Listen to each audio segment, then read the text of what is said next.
Hey everyone, Dr. Z. So there's been a lot of talk in the press lately about the Great Resignation. Millions of people quitting their jobs. And in healthcare, this is particularly pronounced. Now, why would that be? Why would nurses, doctors, pharmacists, housekeepers, why would they quit when, for many of them, they were called to this profession? It was a deeper calling. It was about helping other people and living their authentic truth. So why would they quit? You know, what's interesting about this is it's not like this is new. Healthcare sucked for many people before COVID. This was something we talked about on this show quite a bit. We talked about moral injury, this idea that we call healthcare workers burned out because it's an easy way to blame a victim, right? It's an easy way to say you're not strong enough, you're not resilient enough, and you couldn't hack what's a really hard job. So maybe you should meditate. Maybe you should go get some lavender essential oils. Maybe you should get a massage, take a little you time. Let's do a little corporate wellness stuff. We'll hire a consultant. We'll hire a corporate wellness officer. We'll do these kind of things that will, help with your resilience. And I think what people realized very quickly when they introspected is that they were miserable. There's a deep, deep, deep, deep suffering that was happening. And it's many could not put their finger on what it was, but they were miserable. For many, they felt trapped in a job by loans, by expectations, by social pressure, by identity issues. Imagine you trained most of your adult life to do some medical thing, whether you're a doctor, a nurse, a pharmacist, whatever it is, physical therapist, occupational therapist, dietitian, and you're miserable. You're absolutely unhappy. You're emotionally detached. You feel completely unaccomplished. You feel like an imposter doing what you're doing. You're worried you're going to hurt somebody. Maybe you're abusing substances. Maybe you're clinically depressed, but you're scared to talk about that because you have to disclose that on your license renewal or to get your hospital privileges. You feel like you're treating a computer screen instead of the patient in front of you, and you didn't go to school and sacrifice your 20s to do that. You work for an organization that's owned by a private equity firm whose bottom line is the bottom line, not patients, not you. You are a resource in an assembly line of Health 2.0, where the product is a patient that got through the system and they could bill for. You are paid, and your system is paid to do things to people, not to do things for people. You feel expendable. You've been told you're expendable. The leadership of your organization has told you that if you quit, you will never find work that is as good as this, that has the benefits and the privileges, and you'll be blacklisted. So don't you dare try to leave. You're morally conflicted because you know the right thing for that patient in front of you is for you to spend that extra 5 minutes getting to understand their hopes, dreams, and fears, understand why they're resistant to getting a vaccine or whatever it is, instead of having to chart in front of the patient in order to get through your day so you're not cutting into pajama time with your kids. And you're saddled with all this debt, so you're afraid that if you leave, you'll lose your identity and you'll lose your livelihood and you won't be able to support yourself or your family. Your family, by the way, who's already miserable because you're miserable and because you can't be present with them because of this distraction of mind that has you back at work even when you're at home. That was before COVID. For many, many, many, many, many people. Now, I was one of them. Now, what happens during COVID? You guys remember that I did a video in the beginning of the pandemic saying there will be a reckoning. We will never forget what happened in the early days when there was no PPE and where was the leadership, and we were asked to risk lives, the lives of our family during a pandemic, and the public was shitting on us, afraid to go near somebody in scrubs, ostracizing us at gas stations because we were wearing scrubs because they were afraid of this disease. And then, leadership puts up a sign, heroes work here. Well, that got better. They got some PPE. Then what happens? Wave after wave after surge, which if you go on social media, there are people denying that it even happened. And you're going every day risking your life, taking care of patients who are dying, for which at those stages of illness, we have nothing. We have nothing we can do. Prone to patients dying in the ICU, most of them elderly, most of them with comorbidities, dying alone. And we are tasked with enforcing the hospital rule that a patient must die alone, even though it feels in every way morally, ethically, psychologically wrong, spiritually wrong, but we're the arbiters of that. Then we're asked to do overtime shifts. Then we're asked to continue to suck it up and give in pizza slices. Pharmacists are asked to vaccinate the entire population and give in pizza while continuing to work under metrics, oppressive metrics at places like CVS and Walgreens. And then they get yelled at by patients because they had to wait.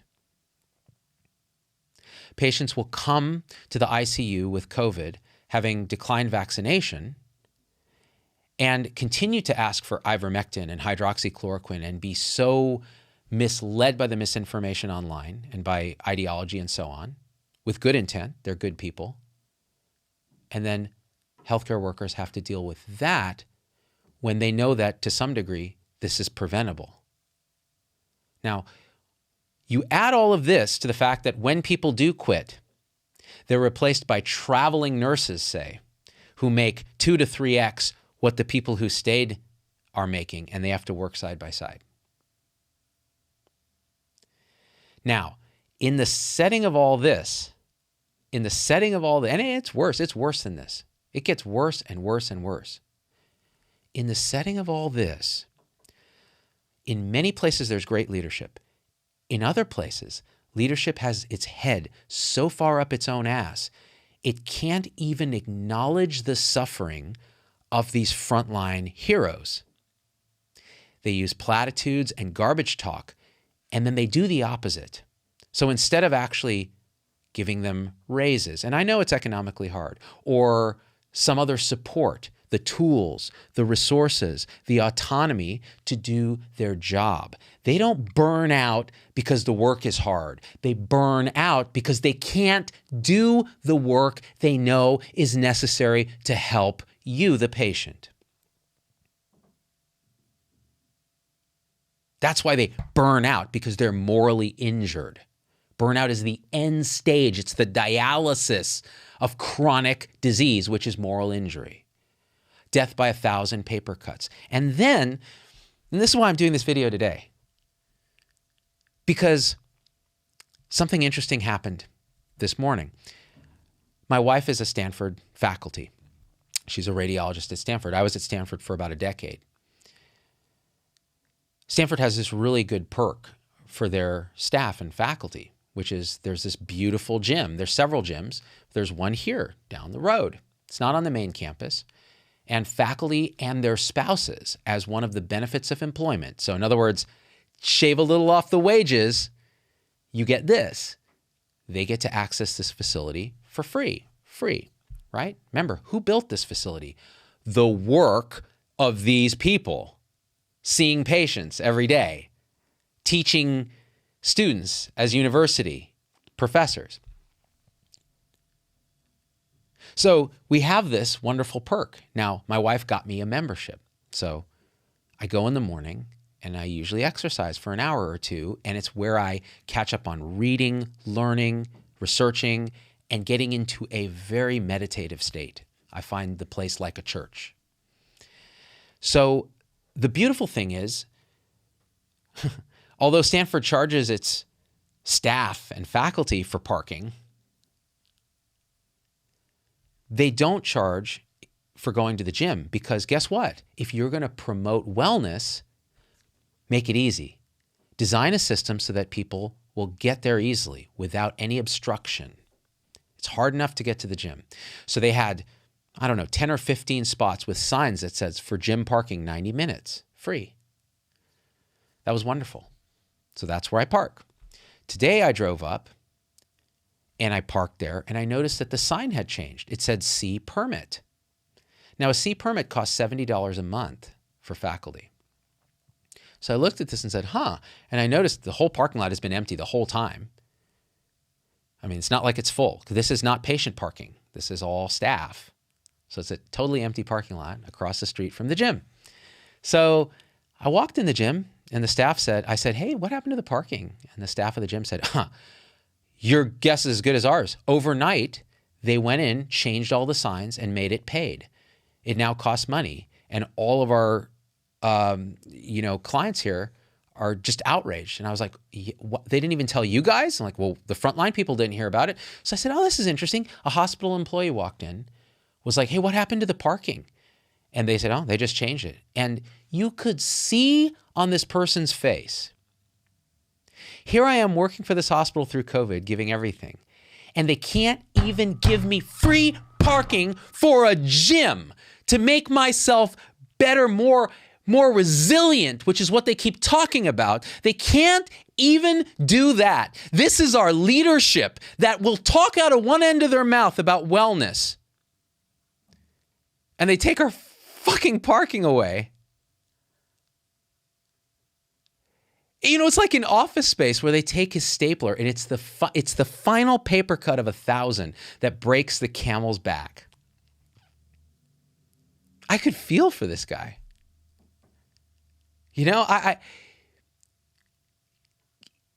What is wrong with us when we manage instead of lead? We need to overthrow this entire system. We deserve better. A system that's self-governed. Why shouldn't a housekeeper have a say in the governance of the organization and have autonomy over his or her own job? The tools, meaning technology, to do our job. The resources, meaning team, to do our job. The autonomy, meaning the flexibility to do what we know is right with support. We need leaders that will point us to that and allow us to lead in our own way. And part of that is turning inward and looking at our own situation and going, no, this is not me. So I've had people reach out in leadership saying, Zubin, can you start talking about how we might retain employees better because people are leaving and our staffing gets worse. It's a vicious cycle because people quit and then it makes it harder on the existing staff and then it's harder to recruit and so on. And I said, well, how about this? How about not sucking? Because I tell people if they look inwards and this is not their thing and they're miserable and they can't change it, they need to walk, and now's the time to do it. At a time when there's inflation and job pressure and all this other stuff, and people are hiring and they can't hire enough people. Hey, now's the time to wake up and go, is this even what I'm supposed to be doing? It's not the great resignation, people. It's the great awakening. That's what this is. It's the great awakening. When we look inside and realize that, no, we're better than this. We're more loving than this. We're more connected than this. We have a purpose in this life, and it's not this. So let's find it. Let's reconnect with it. And that means transforming our organizations by transforming us. It starts right here with us.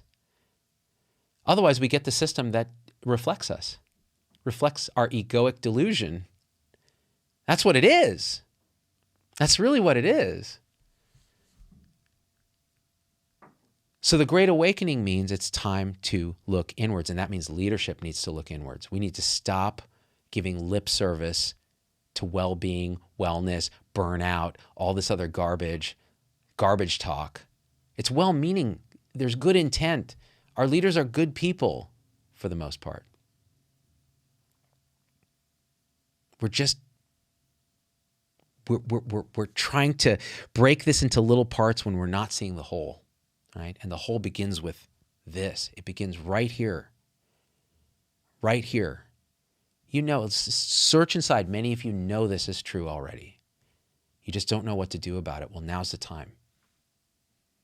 Maybe it means going to a different organization that respects you. Maybe it means supporting organizations that are Health 3.0 minded, meaning team-based, supportive of the team, self-governing, lots of leadership in all levels, non-hierarchy, not a dominator hierarchy like our current business model.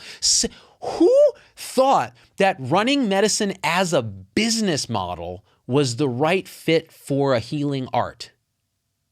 When did we think that was okay? Did you know this? Look, it doesn't matter. They will socialize medicine just to solve this problem, and they'll make everything worse because you haven't solved the problem. The problem is our care model is completely antiquated and wrong, and we need a completely transcendently different model, which we've talked about on the show many times, where you're actually paid to do the right thing for patients and the right thing for each other, where you do well financially by doing good, where the moral injury is resolved because there isn't the conflict. Self-governing like an organism, self-evolving, anti-fragile. It gets stronger when you challenge it. Right now we have a fragile garbage system that would crumble. The minute the pandemic came, the whole thing fell apart. And then the resiliency of the people actually brought it back together. They white-knuckled their way through it, and they get thanked by taking their giving them parking for free and taking it away. It's one thing to never have it. We're just used to being crapped on. But to give it and then take it away without any notice, like, think how that hospital employee felt. So valued. So there was an article in The Atlantic about the Great Resignation in healthcare, and they talked about an ER doc who she thought she was a lifer in ER and just got so injured during COVID that she finally plucked up the courage despite all the identity. I mean, we doctors, our entire identity is being a doctor. It's like this inner child that we've nurtured and grown all this time, and then you're saying, oh, just walk away from it. How do you do that, right? But she plucked up the courage and did it. And in the article, she found herself in a pumpkin patch with her kids for Halloween after she left and found herself sobbing. And the reporter asked her, well, why were you sobbing? And she said, I was happy. And I hadn't experienced that in so long.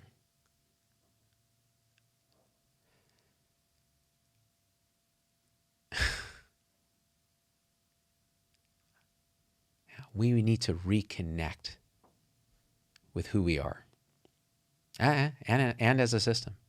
If you're in leadership, connect with that. Feel it. Feel into it. You kind of know what the right thing to do is, right? We're all pulled in a million ways, a million different directions, and COVID made it a ton worse. Now we've lost the ability to have compassion for people who are afraid of the vaccine because of all the information online, their own belief. They're good people trying to make rational decisions, and we call them anti-vaxxers and we brand them as dumb and all this other stuff. How's that working out for us? How is that working out for convincing them to get vaccinated or to do whatever the right thing is we think the right thing is for them? Not very well, I'll tell you that, because I get the emails. All right. So I'm going to keep talking about this stuff. And it's not going to make me very popular. No one's going to hire me to speak. I don't care. I really don't. Because when I do talks for nurses and doctors and these virtual talks, I'm real with them. And you know what? A lot of these organizations, if they're if they're any good, they're down with it because they understand that we need this new anti-fragile way of being in the world, and it starts with us. It does. We can't keep externalizing blame. Like, you can blame that parking spot as the last straw. That's fine. But it's on you if you take that sitting down. Yeah? It takes courage. It's really scary. It does. All right, guys. I really love you. I really do. really, I'm trying to bring this from a place of love. And you see, I get angry, right? Because that's what I feel, and it comes through. But then you let it go. But I think we really need to authentically understand how we feel about this and what it means. All right, guys, I love you. Please share the video. We're out.